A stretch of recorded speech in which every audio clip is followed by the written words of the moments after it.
समावेशक जमातवाद. ह्या जमातवादात लहान लहान धार्मिक गट मोठ्या धार्मिक गटात समाविष्ट असतात.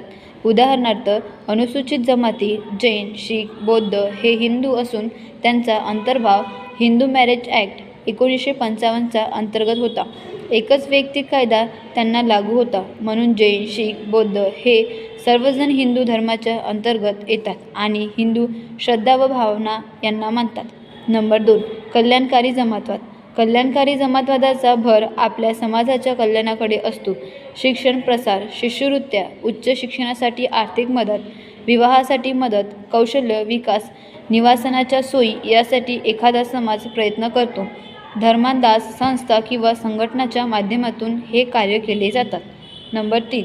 माघार जमातवाद. या जमातवादामध्ये लहान धार्मिक जमात स्वतःच राजकीय कार्यकलापासून वेगळी ठेवत ती स्वतःच राजकारणापासूनही दूर ठेवत